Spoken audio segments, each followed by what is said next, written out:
Hello everybody and welcome back to Pathfinder Plays, and today we are going to be doing another random questions from the Dead Matter Discord.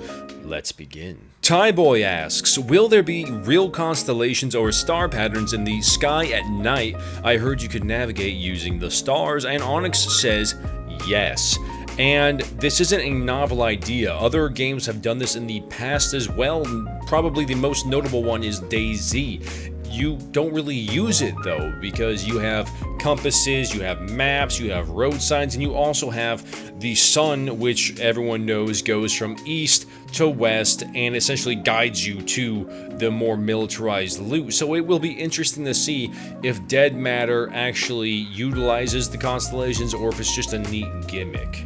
Next, can you light the grass on fire? And Onyx says no fire propagation, and that is actually interesting because they did show the fire spread on this latest blog at least a bit, because it consumed multiple zombies in multiple areas, and it didn't go outside the walls or barriers that they put up because they don't want random splash damage if you are the Molotov thrower and not the recipient of it. But that's all cool, so it'll be interesting to see if it actually spreads or not, because you saw it spread in the blog, but he's saying that it doesn't really. Maybe it's because you don't want to be able to burn down an entire forest. Fear J Baller, can you be infected via bites or scratches, and can you turn? And Laika says no, the only way to become a zombie is dying to a zombie.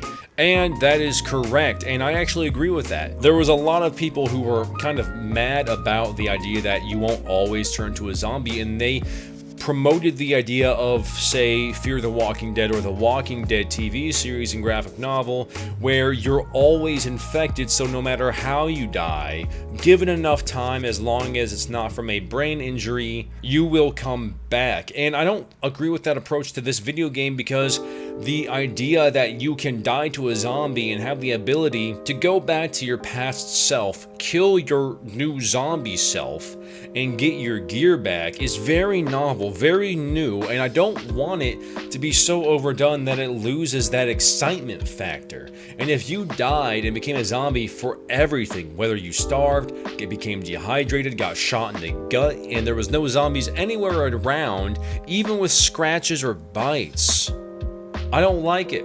I don't like it. I don't want it. I need you to die directly from a zombie horde, get overwhelmed, and then join that horde. And it will be a very special experience to actually weave your way to your past life and retrieve your gear. Jita Kane, do you know if there will be makeshift weapons like signs and stuff? Sorry if it's not clear.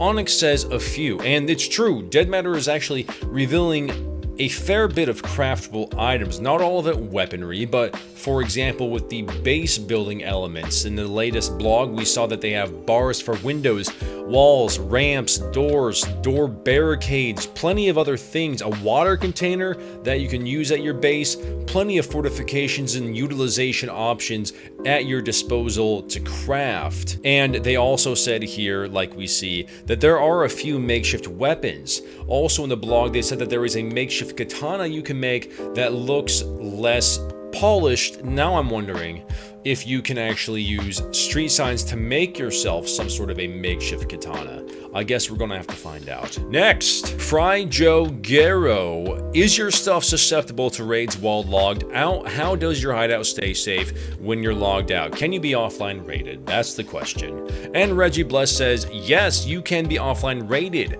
Gotta make sure your location is good and your fortifications are solid. Anybody who has played Rust or DayZ knows what it's like to log out, satisfied with a long day's work of looting and farming and killing, and then logging back on with that itch to do it all over again, to have your base degrading, your loot gone, and your mental state in the exact same condition as that. And it's going to be the same thing here, unless you, like Reggie Bless says, pick a good location and fortify your base well. Keep in mind, and I always keep saying this, getting into the base is not the only obstacle. You have to get out. That's the big thing for me. Because getting in may not be stealthy because you have bars and barricades. I'm not sure. You could pick a lock. You can fortify your base to make noise. You can set up noise traps. You can set up hardcore fortifications to where there is no silent entry. You can make sure that them getting into your base and getting to your loot will cause enough noise to attract zombies who will then unintentionally help you keep them in their base. But once again, location is important. Me personally, I'm probably going to set up my base in a location that's close-ish to zombies, to where if a noise became loud enough, it would attract them, but far away enough to where if I'm conscientious about my movement, I won't attract them. So that's my plan. Gita Kane, will there be functional heavy machinery like bulldozers and stuff like that? And Reggie Bless says, I don't believe we have functioning heavy machinery like that, which is actually quite a shame because it doesn't take an expert in the field to run heavy machinery such as maybe a forklift or even a bulldozer or a bobcat, for instance. And it may just be a balancing thing. Maybe they want to avoid a killdozer situation. If you don't know what killdozer is, go ahead and look it up. This guy was awesome in a certain way, also broke the law, but still. Imagine having that situation where the only thing that could kill the guy was heavy explosives or armor-piercing rounds, which would be very hard to get in this game, nigh impossible, because the main source of firearms for you is going to be civilian weaponry, which does not include any of that, because you're not in the good old USA where you can get tannerite. Miss Relish, will there be some kind of currency in the game? Money just like the caps in Fallout that you can trade to NPCs for any kind of item. And Reggie Bless says the Canadian currency and United States currency will be in the game and function like caps. And that's kind of cool. It's interesting how after a fallen civilization, they would still use the same currency they had before. Maybe it's habit, maybe it's easier, but it would be rather interesting. I'm assuming the prices that we are accustomed to won't really be the same due to the currency not flowing like it used to. There's not that circulation of stores to other businesses from the treasury to the people, things like that. So $1 USD will not be worth just $1. It could very well be worth more than that due to the rarity of it. But we will see how that turns out. Next, Whammy! Are they going to make dedicated servers? And Onyx says only for the closed alpha, otherwise they'll all be community ran servers, which is not really that big of an issue for me because who uses dedicated servers anymore? Yes, you can make the argument that in DayZ on consoles or maybe even with computers, I don't know, lots of people use their dedicated servers, but they're usually riddled with bunches of hackers, and who wants that? If you have community servers in various locations, you have tons of great mods, tons of vanilla servers as well, and they a lot of times have active admin teams.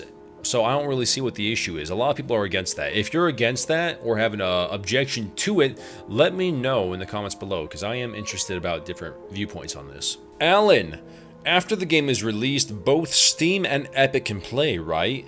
And Onyx says, just Steam is confirmed. Epic is something they love to have, but not as an exclusivity, which is good. That's a kind of a win for the gamer mindset. They don't want exclusivity. They want fair, actionable prices. They want competitors. And if a company buys out a whole franchise, there's no competition. It's just a temporary monopoly again. And that doesn't win anybody anything. So, good. Steam, hopefully Epic someday, hopefully the consoles later on. But as of right now, just PC and just on Steam. See you freeze, so you can pick up furniture and bring it back to your house. And Jalka says, yeah, that's possible. You can bring furniture back to your house. And you guys saw how that would be possible from the inventory system they showed with the back of the truck in the latest developer vlog, I believe, where it's that grid system. So yeah, you can deck out your house. It's going to be great. And ladies and gentlemen, this is this week's random questions from the Dead Matter Discord. I hope you enjoyed it. Don't mind the format. I like doing this every now and again. It keeps things fresh, spices up the video format a bit to keep the channel kind of spicy. I know I'm not as pretty as my voice is, but don't worry. Don't worry. You'll be okay. Anyways, guys, if you enjoyed this content, if you enjoyed this video, please maybe consider hitting that subscribe button and sharing this video with your friends, and leave a comment down below because I love hearing from you guys. And remember, if you like scares, survival, and scavenging, you're in the right place. Until next time, Path out.